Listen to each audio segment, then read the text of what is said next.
presenta Estaciones ANCAP para su promo Cargá y Ganá. Sortea 4 Jeep Renegade y premios de nafta gratis por un año. Elegí Estaciones ANCAP.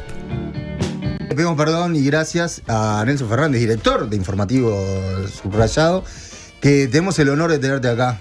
Maestro de periodistas, además. ¿Cómo estás, Nelson? ¿Todo bien? Bueno, buenos días. Muchas gracias a ustedes por invitarme. No, por Grande, favor. Nelson. Jefe de varios, además. Sí. Bueno, Jefe y compañero, ¿no? También, sí. Muy bien. Y un lugar espectacular ¿no? Divino. ¿Venías Y- a Asunción vos o no? No, bueno, era de aquello de husmear, pero no era de... No podías acceder. No era de la época Claro. la época más fuerte de Zum Zum.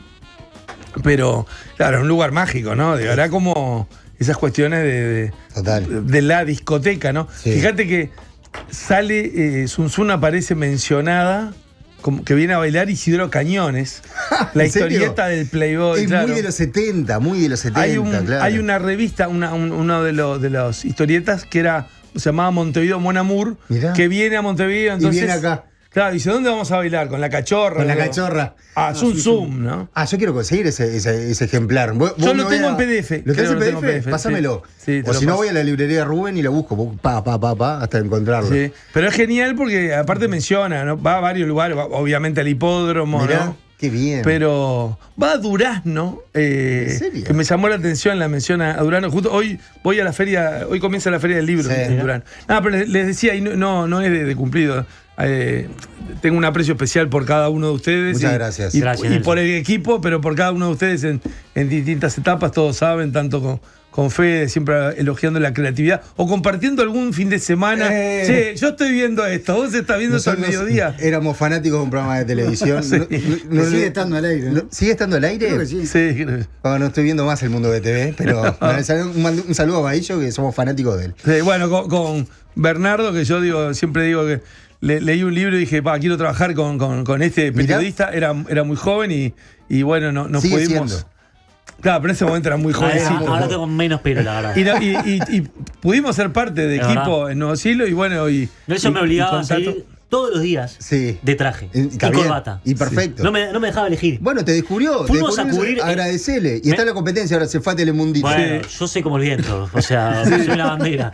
El día que se legalizó la marihuana, Sí. ¿se acuerdan la foto emblemática Sí. del sapo? Sí. Sí, claro. Ahí estaba, yo fui a la misma farmacia. Estaba el Y sapo llegaste tarde. vestido de Rastaman y yo estaba de traje y corbata. Porque así me mandó Nelson Fernández. Que hacía calor, seguramente. Pero vos sabés que fue tremendo el Sí. equipo, porque vos mirás hoy Sí. en los canales de televisión. Semillero total. Fue Carlitos tremendo. Batalla, En Nuevo Siglo TV. Pero aparte fue, por Romina. ejemplo, la primera vez que salía en televisión Leonardo Jabrgo, ¿no? Claro. Sí. Que decían, no, esto no es televisivo. Y bueno, y en realidad demostró ser un periodista brillante en todos los formatos, ¿no? Sos el Pancho Dotto de los periodistas.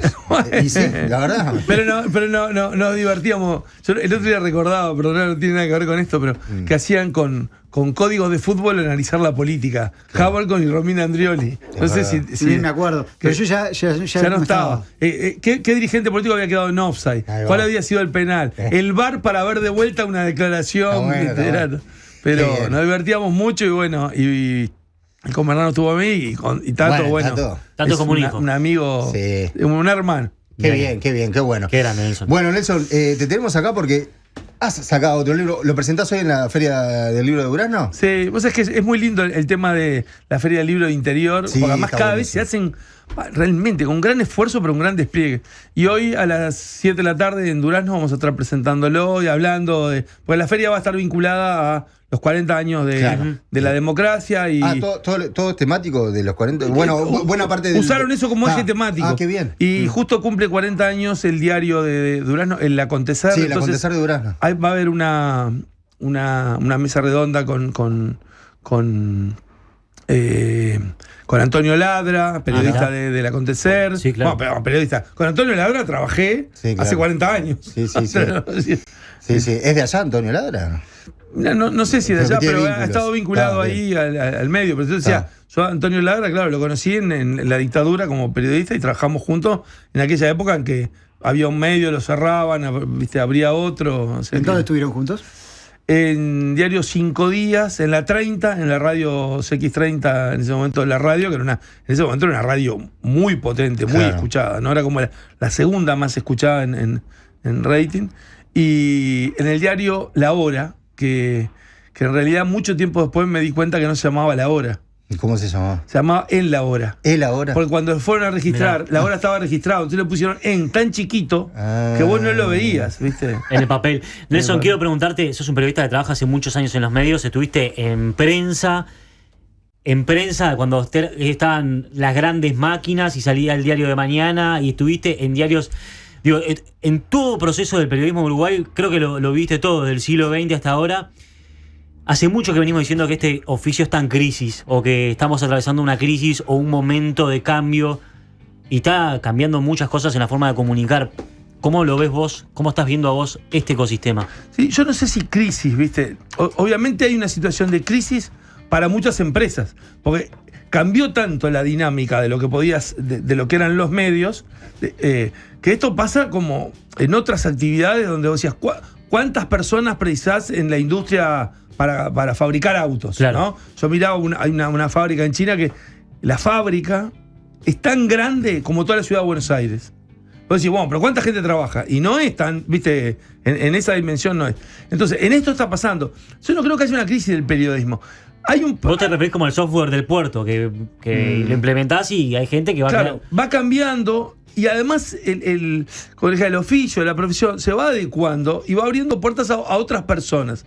Ahí lo que sí uno puede ver que hay una complicación es en la rigurosidad, en el profesionalismo de la información y de lo que se transmite, porque hay más avenidas para que circulen lo que antes eran rumores y que podían no llegar, y ahora a través de los mecanismos de redes. Yo veo a veces, hay gente que te pregunta, viste, como diciendo, vos que sos periodista, y te hace una pregunta y decís, ¿cómo creyó eso? Porque no es que sea mentira, cuesta creer cómo se creyó.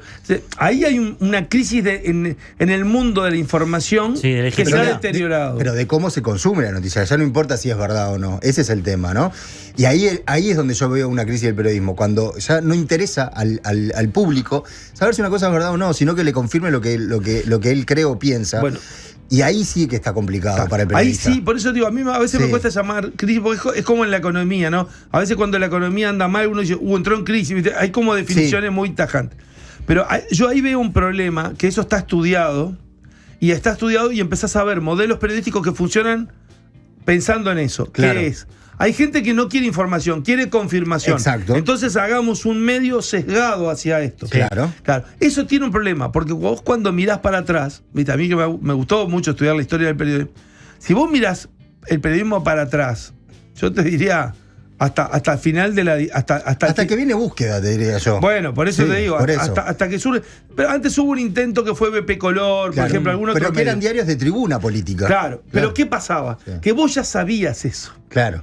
Entonces vos ahora ves un sesgo, pero en lo que te aparece de un medio que aparentemente es profesional. O sea, ese es el problema, porque eso sí engaña. Yo cuando era chico, yo me crié leyendo diarios. Mi padre era obrero, pero compraba 2 diarios por día. Claro, para saber un poco, para tener las 2 campanas, justamente. Claro, pero mi padre compraba 2 diarios por día. Bien. Compraba de tardecita a noche el diario, que se decía el diario de la noche. Ese salía yo a buscarlo, y a mí me gustaban las historietas, y me gustaban...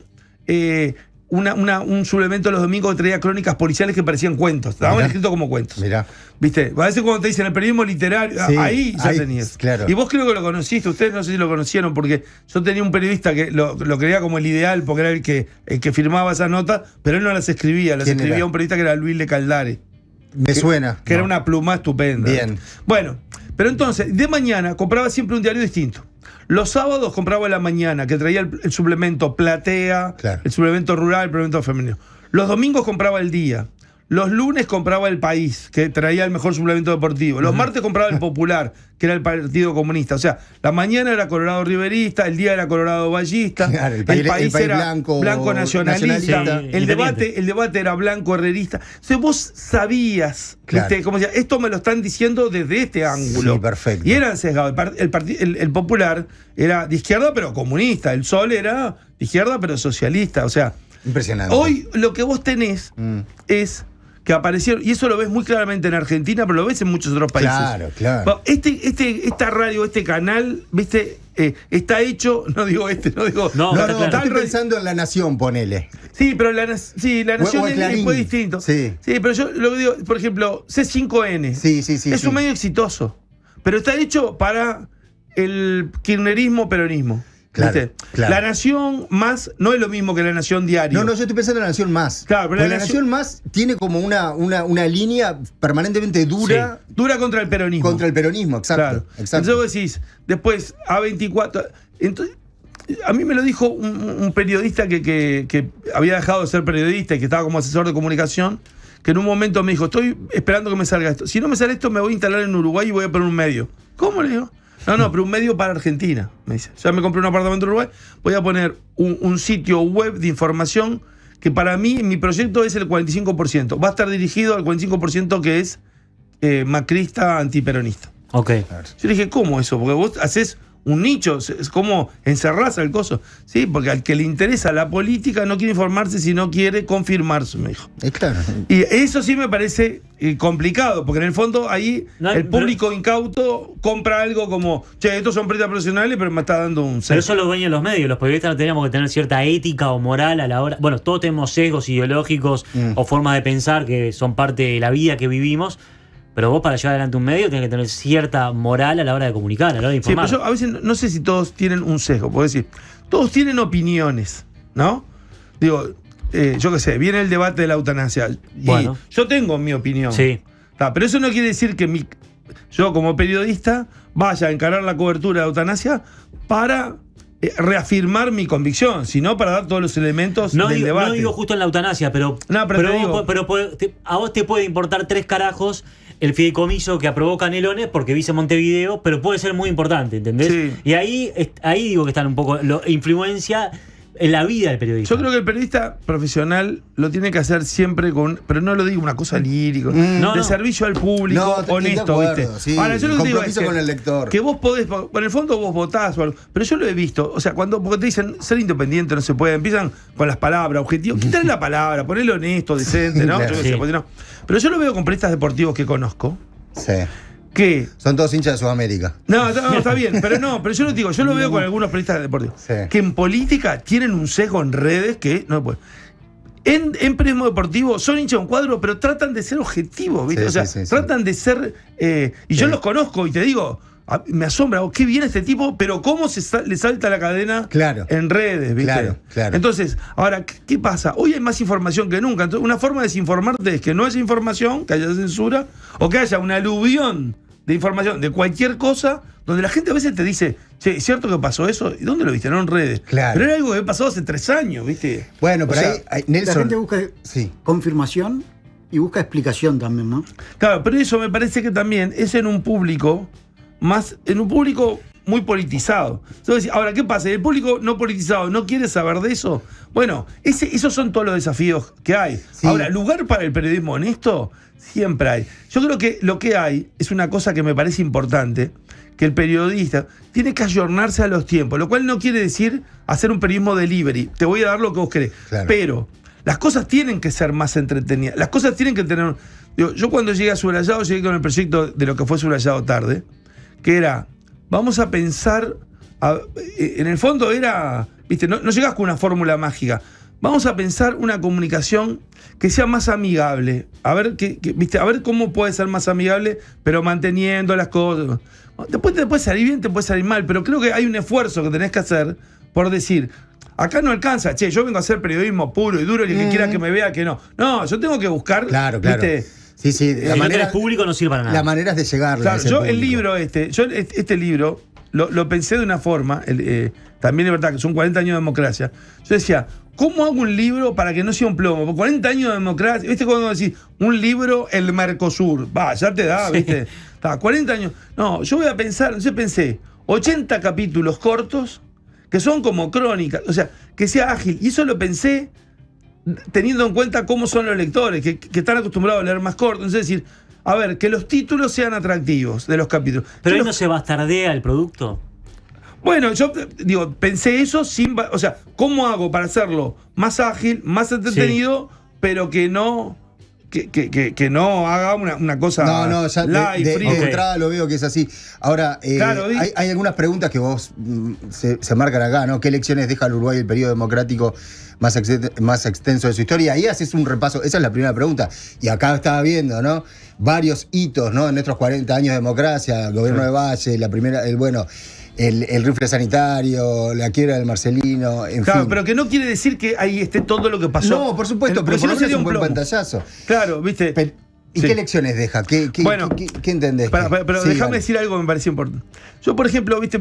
A la hora de elegir los capítulos, tenés Sí. que dejar un montón afuera. Y sí, Vienen y te van a decir, pero no pusiste esto. Pero, que ¿y sí. de esto no? ¿Y la crisis? No Y sé es qué? cierto. Ahora, va a por pasar. ejemplo, a mí me pareció importante que un gobierno de izquierda promoviera la inclusión financiera, porque era la izquierda promoviendo tarjetas de bancos, ¿viste? Un Figari y una Juana.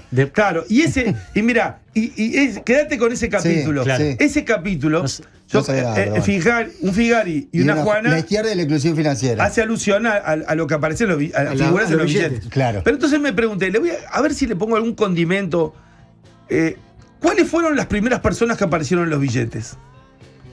O sea, en Uruguay. Está bien. Artigas seguro. Entonces ahí tenés la réplica, la foto. Banco de el varón de Magua. El varón de O Magua. sea, no era un oriental. O sea, el Claro. primero que apareció. Víctor Emanuel II de Italia y Cristóbal Colón. El segundo que aparece es un italiano y el Claro. otro es una duda, un español, un genovés, Claro. ¿no? Colón. Está bueno el repaso, acá lo tienen. El repaso que hace de los billetes. Claro. bueno. Hasta llegar cuando Banco República 1896, José Artigas. Bueno, tenés el Rivera. 87, Damaso Larrañaga, Rivera, José el primero Artigas. que aparece es un sacerdote, Damaso Antonio Larrañaga. Claro. Sacerdote y político, ¿no? Claro. Pero lo que te digo es, el capítulo era sobre la inclusión financiera. A ver, ¿qué le agregamos? Bien, cuando bien, fui a está bueno agregar, esto. cuando fui a hacer el capítulo del rifle sanitario del asado del Pepe. Sí. A ver, ¿cuándo fue que entró el ganado? ¿Por qué entró el ganado en Uruguay? Bien. ¿Cómo entró, viste? Una mirada en retrospectiva también. Claro, sí. viste, vamos a hablar de la distribución del ingreso, y se habla del índice de Gini. ¿Qué era el índice? ¿Quién era Gini? Claro. Bueno, y Gini era el tipo que midió la curva de Loren. ¿Quién era Loren? Viste, buscar, Dow Jones, ahí se dio una particularidad, porque este año me llevé una sorpresa. Le digo, cuando hablo de una crisis, digo, vamos a explicar quién era Dow y quién era John. Claro. En realidad eran tres tipos, y fíjate que uno puso la plata y no figuró. Es Dow Jones and Company. Mirá. Y vos sabés que había Company. terminado de escribir ese capítulo, eso, y me llegaban unos. Viste que te viene esa conspirativa que pensás en quesos y te aparecen quesos en el Sí, celular. sí, ¿no? en Instagram. Y había escrito, había pasado eso, me lo habían corregido, y me empezaron a llegar unos correos de Dow Jones and Company que mandaron firmar unos contratos. Y yo decía, esto es una estafa, ¿viste? Claro. Y en realidad era que Dow Jones me ofrecía contratarme como analista. Y yo los eliminaba, los correos. Bueno, al final me contactaron por teléfono y era cierto, me dio una alegría, pero digo. Nelson, pero- semana a semana con Nacho Álvarez, en tu columna Mar de Fondo, analizás un poco la coyuntura, la política. Son preguntas a grandes rasgos, pero recién estábamos analizando también un poco, que estábamos diciendo, es la quinta interpelación en este año, es un récord.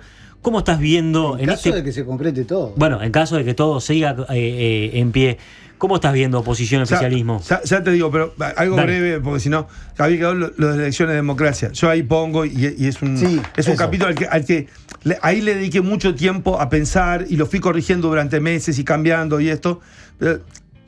Muy sintético, ¿no? Yo creo que las elecciones que nos quedan es que hay que cuidar la democracia, porque Bueno, Uruguay pero es un ¿sentís que país. hay un riesgo o no? Bueno, siempre hay riesgo. Siempre. Porque hay mucha gente que te dice, la política no. Hay un distanciamiento. Y eso lo empezás a notar cada vez más. Y eso se nota. Viste, no es grave como en otros países, pero muchas veces hay una cuestión. Y hay veces que la dirigencia política no contribuye a eso, ¿no? Pero me parece que hay que cuidar, ¿por qué? Porque Uruguay es un país de la nada, es un chiquitito, Sí, no claro, existe. claro. Sí. O sea, acá precisamos inversión. El plan del gobierno se basa en que vengan inversiones. El mercadito nuestro no da No, para nada. total. Inserción internacional no tenemos. ¿Qué tiene el Uruguay para ofrecer? Que es un país estable, con seguridad jurídica, que los gobiernos se van sucediendo y no hay traumas, Sí. que hay una cuestión republicana, Claro. y que es un país bueno para vivir.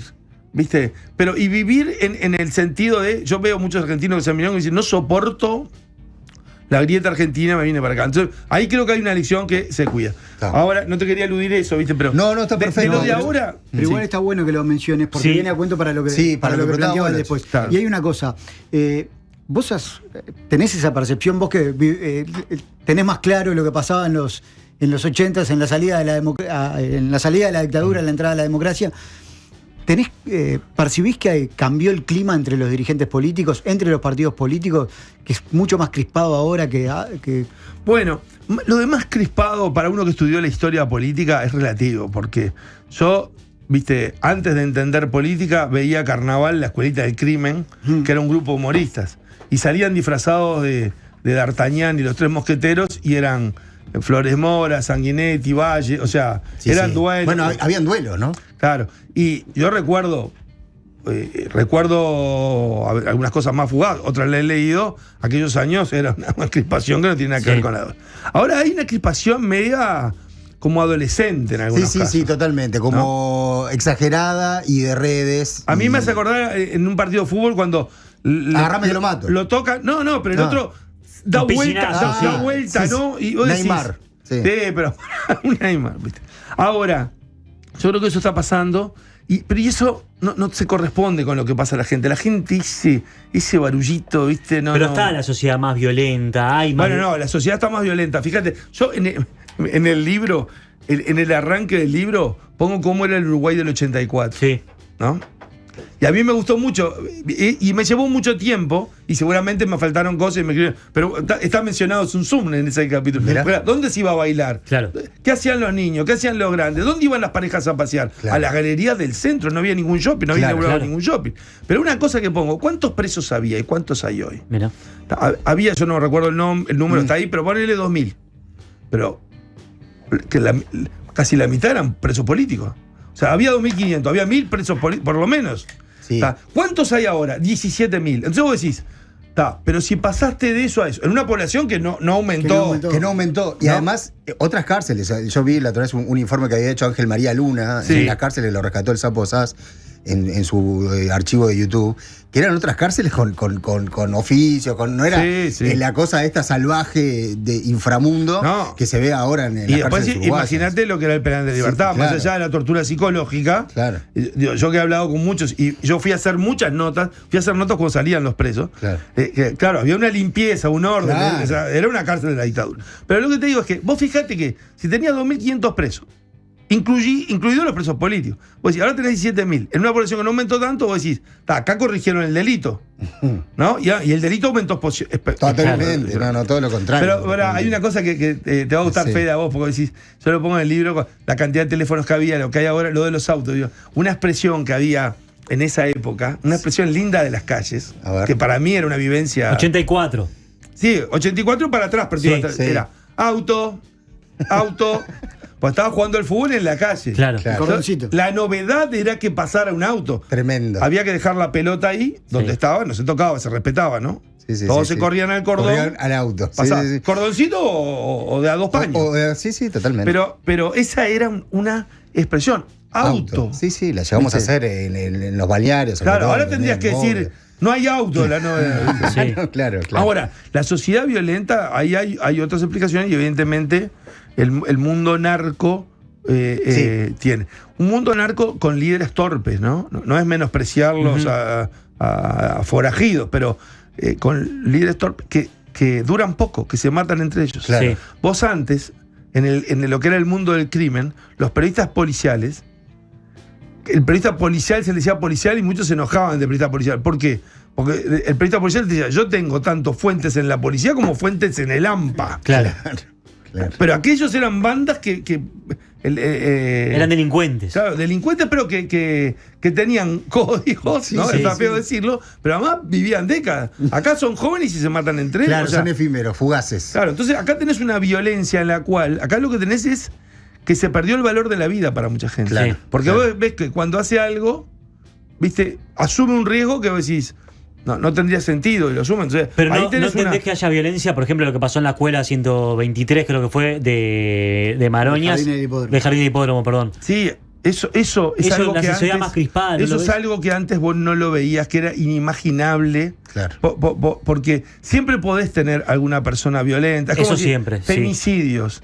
¿Viste? Yo siempre me quedó grabado, porque me quedó en la casa de mi abuela, un vecino que eran como los vecinos adorados, ¿viste? Un matrimonio. Un hombre que era buenísimo para nosotros, buenísimo de como vecino. Sí, las puertas adentro de la y mi tío tenía un taller de chapista y un día por el murito le abre y le dice, Juan, llame a la policía que maté a Marta. Y ahora me voy a matar yo. A mí me quedó grabado la expresión, ¿viste? Sí, porque aparte era como, ¿Medina va a hacer eso? Sí. A Marta que ¿viste? Si vos decís, había la violencia familiar, y bueno. Estaba más tapada, capaz. Y seguramente estaba más tapada. La violencia sexual, y seguramente estaba más tapada. Claro. Pero ahora eso, hay una exposición de eso, y creo que hay un aumento, y creo que hay un desprecio por el otro y por la falta de respeto. O sea, siempre hubo gente grosera que podía hacer cualquier cosa, pero ahora que una madre vaya y que se meta en la escuela, ¿no te parece una cosa que diga esto es de bajo riesgo? No, eso está presente y está complicado de la convivencia en muchos barrios. Yo lo veo en barrios donde yo vivía, que paso y no reconozco esos barrios. Mira cómo eran, ¿viste? Bien, el libro la verdad está buenísimo por eso mismo que vos haces un repaso y creo que tomaste una muy buena decisión, que es eso, los capítulos cortos y atractivos, bien explicados. Hoy hablábamos un poco, no es peyorativo, pero es un buen libro para leer en la playa. Esos libros que son, es verdad, son libros como para las vacaciones también, leerlo rápido, no es una cosa académica ni pesada, y sin embargo te da un muy buen pantallazo, vos lo has vivido, acá queda demostrado que sabés mucho del tema. Desde una mirada periodística, todos estos cambios que han pasado a través de los 40 años. Yo creo que el libro ayuda a entender todos estos 40 años. Estos 40 años donde es muy importante, porque cambió el sistema político. Entonces acá está explicado, pero no diciendo te voy a explicar cómo cambió, sino te voy a cantar hechos. Porque, por ejemplo, yo cuento, porque aparte, este es un libro que, más que investigar, son las cosas que yo viví. Exacto. El día que se rompió el Frente Amplio, yo estaba ahí, había dejado el auto estacionado en un lugar porque sabía que de ahí iban a ir a la casa, a la teja, a la casa de atrás. Yo lo había dejado ahí para seguirlos a ellos y contar toda esa historia.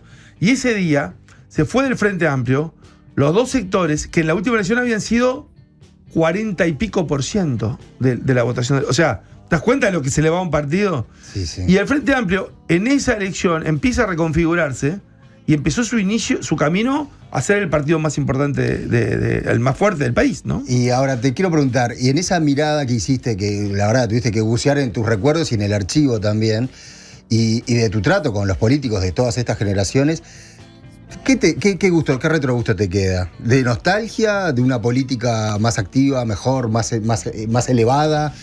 O cada una tiene sus Está bueno, Fede, porque ahí se une lo que preguntaba Bernardo sobre hoy cuando empezamos a hablar y que nos fuimos un poquito con lo actual y la crispación actual. ¿Qué es lo que pasa en este momento? Hay como es un espacio de renovación de todos los liderazgos. En todos los partidos. Todos los partidos. Entonces vos tenés la comparación de los líderes y lo que te muestra también el libro es que tuviste líderes que son los próceres de esta nueva etapa. Lo digo sin exagerar. ¿Viste? Cuando vos ves la figura de Sanguinetti, bueno, yo lo veía 90 años, ¿no? La elaboración que hace de lo que está pasando en el mundo el otro día en el Círculo de Montevideo. Luis Lacalle Herrera, que por respeto al hijo y para se ha quedado muy al margen. Un perfil más bajo. Pero si uno puede hablar con él, el análisis que tiene, los conocimientos. Claro, por lo mamó con Luis Alberto Herrera, ya en la campaña del 58. Claro. Vos vas a la casa y vos ves las bibliotecas que hay, ¿viste? Bueno, Jorge Valle.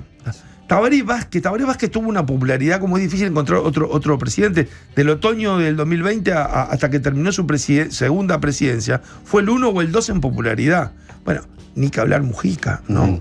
Como la trascendencia que tuvo a nivel mundial. Claro. Después, algunos te lo pueden discutir, no importa, la trascendencia la tuvo. ¿Viste? Vos decías, y sintonizó con un tiempo y un discurso, etc.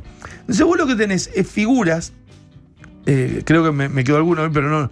Vos lo que tenés son figuras que son de una dimensión tan grande que cuando desaparecen, el reemplazo siempre parece poco. Claro. Y en algunos casos parece demasiado poco.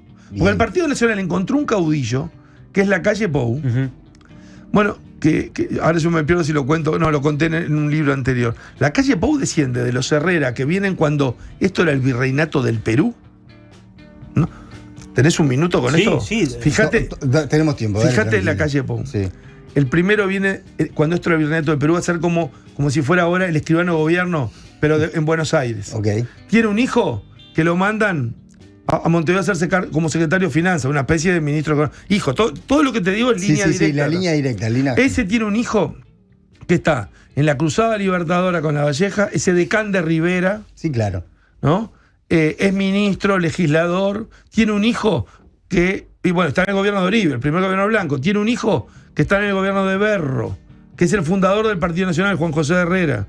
Tiene un hijo que es Luis Alberto Herrera. Luis Alberto Herrera tiene una hija sola que tuvo un hijo que es Lacalle Herrera y Lacalle Pou. Impresionante. Yo lo había contado, pero después miré, porque justo encontré una carta maravillosa que está en un libro de Joaquín Suárez, y vi la rama de Julita Pou. Julita Pou, que viene de un virrey. Y viene de Joaquín Suárez. O sea, ¿viste? Es una coincidencia muy fuerte. ¿La sangre te da algo? No, pero hay un linaje, hay una cosa predestinada. hay también. una cuestión, Sí, ¿viste? sí, está bien. Entonces, y la calle Pou se convirtió en un caudillo político del siglo XXI. Entonces, los blancos encontraron eso. Claro, los blancos quizás lo encontraron más fácil porque además encontraron algo que es inédito en el Partido Nacional y que es un líder absoluto. Sí, que no. Por ahora no tiene a alguien que le haga sombra y nunca había pasado ni en la Pero época se de Wilson. construyó en la presidencia, ¿no? Al principio habían dudas cuando recién había Sí, asumido. se construyó en la presidencia y con la muerte de Jorge Larrañaga. Sí, claro, se construyó en el tiempo, ¿no? Sí, claro. Como se construyen todo. Por eso Y se sí. precisa un tiempo. Y sí. Entonces, en el Frente Amplio se le mueren Tabaré Vázquez, Claro. Astori y Mujica. Claro. ¿Viste? Claro. Y cuando Son tres vos- tótems del frente. Claro, y cuando vos mirás para atrás, la izquierda nace.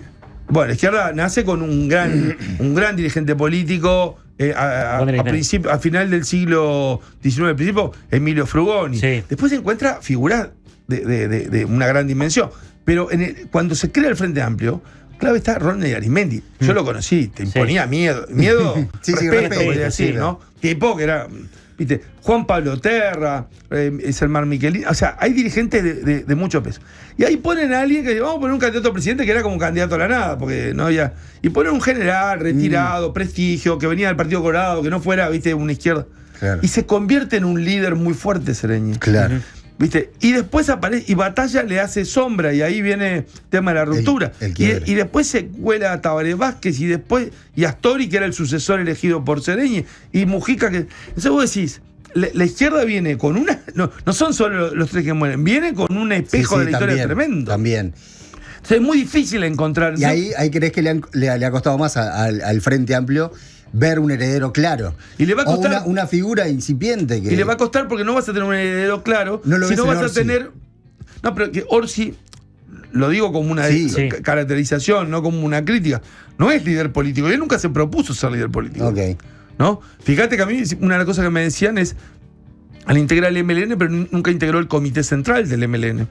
O sea, él fue un hombre es un hombre de una alta popularidad. Hoy las dos figuras más populares, son la calle Pou, Orsi, y después más abajo viene Luciano Topolanqui. O sea, evidentemente tenés un recambio de liderazgo que va a costar. Y eso desacomoda a los partidos. Y el frente se nota. Fernando Pereira es un gran conductor de organización interna. Creo que declarando no le hace tanto bien como lo hace cuando organiza. Pero claro, vos estás siempre comparando con lo que eran figuras. Y obviamente, acá hablamos de los que eran los líderes. Claro. No hablas de otros. Vos hablás de, yo qué sé, cuando volvió la democracia, lo que era el Senado, ¿viste? Y bueno, Rodríguez Camuso lo escuchaba, no volaba una mosca, ¿viste? Eran eso, tenías a José Pedro Cardoso, tenías dirigentes todo, pero Rodríguez Camuso en el Parlamento eran esos tipos, ¿viste? Que silencio total para escucharlo. Y eso, Nelson, que se dice ahora, más allá de la disciplina partidaria del Frente Amplio, de que hay, pues, por ejemplo, las interpelaciones no tienen ni sentido porque ya no se escucha al otro. Es solamente plantear los argumentos, lo que decíamos al principio, confirmar los algoritmos de cada uno. Sí, y en luego algunos momentos seguir. hasta recortes para Twitter, ¿no? Claro, frases cortas como para... Las interpelaciones, yo creo que es un error como las conducen, tendrían que ser Claro. mucho más breves, mucho más contundentes. adecuadas a esta época. Lo que vos decías del libro Sí. es, vos tenés que yo hay una cosa que leyendo filosofía me lo trabajé mucho, que es el para qué. ¿Para qué haces algo? ¿Viste cuando alguien te dice, Sí. ¿viste lo que te puso alguien en Twitter? Le vas a responder, Claro, ¿para qué? Claro. ¿Qué gano? Claro, ¿para qué? ¿Qué gano? Sí. ¿Para qué lo voy a hacer esto? Sí, ¿cuál es ¿viste? el objetivo último de mi respuesta? Claro. Entonces vos decís, una de las cosas que dije es, yo quiero que el lector, ayudar al lector a que lo lea, hacerlo amigable. Los dirigentes políticos, los legisladores, tienen que hacer amigables las interpelaciones. No pueden seguir con el sistema ese que está en una hora. Nadie los escucha. ¿Y después qué pasa? En la televisión se ven fragmentitos chiquitos. No al final se termina viendo un lío. Mirá, yo cuando volví a Canal 10, hice una disposición. Sí. Un manual de estilo, de alguna manera. No, eso es eso lo decálogo, hicimos, es sí. una guía, pero Sí. son decenas de páginas. Pero hice Bien. una cosa cuando vi una interpelación y dicen, cortan la interpelación para hacer una conferencia de prensa. ¿Cómo Sí. le digo? No vamos a la conferencia de prensa. ¿Cómo no vas? No vamos. Era la ministra de Economía y el ministro de Salud, Salinas. Por ellos van a hacer un resumen. No. La interpelación es adentro. Lo que vale es lo que se dice adentro. Que los periodistas nuestros elijan los mejores fragmentos de lo que se dice adentro. Sí. La conferencia, ¿cuánto va a ser? Yo recuerdo que fue, mirá, eso recuerdo tal cual, porque fue 20 minutos. O sea, de 7 a 7:20, te comía toda la parte de esa. Claro. Se levantan. ¿Y qué pasa? Entraba a la bancada del frente del mismo lugar a hacer conferencia de prensa. No tenés ni para meter tanta, ¿viste? Entonces, algunos dirigentes del Frente Amplio, algunos amigos me llaman, che, Nelson, no puede ser, ustedes no están. Sí, pero nosotros no estuvimos en la otra tampoco. Claro. Hablar de los otros canales, porque los otros canales que le dieron 20 minutos al otro, después no podían seguir. Y sí. Claro, porque aparte tenés que irte a tanta, porque si no, hasta tenés multa de la reguladora, ¿viste? Y todo eso. Entonces, ¿cómo? Haces un 24 horas o más de interpelación y haces una conferencia de 20 minutos que querés que te la transmitan todo. Estás mal, ¿viste? Claro. O sea, tenés que pensar cómo hago una interpelación concreta, corta, amena y que tenga gracia. Cuando hablan de Wilson Ferrer Aldunate, las interpelaciones, no era que descubría cangrejos bajo la piel. Es que tenía una buena retórica y la ironía. La persuasión. Exacto, la ironía. No ganaba con la votación. El ministro se iba achicando cuando lo escuchaba, ¿viste? Claro. Yo no te digo que, bueno, obviamente Ferrer Aldunate tenía un discurso muy especial, no cualquiera lo puede tener, pero pensá en mecanismos que sean, que sirvan para la gente. Porque ¿para qué lo haces? El tema es ¿para qué lo haces? Bueno, se supone que para controlar al Ejecutivo y que el Ejecutivo tenga la respuesta. Bueno, eso tiene que ser acotado, sencillo, pues nadie puede seguir una cosa de 24 horas. Nelson Fernández, director de Subrayado, gracias por venir. Siempre está bueno tenerte. Nos quedamos una hora más de charla, ¿eh? La podemos seguir con alguna bebida espirituosa, escuchando jazz. Qué lindo, ¿no? ¿Es verdad que vos te levantás y tomás mate y escuchás jazz y lees libros y todo lo demás? ¿O es una puesta en escena? No, vos sabés que, mira, te voy a decir la verdad. Porque de lunes a viernes me cuesta despertarme. ¿Ah, sí? ¿En serio? Me cuesta.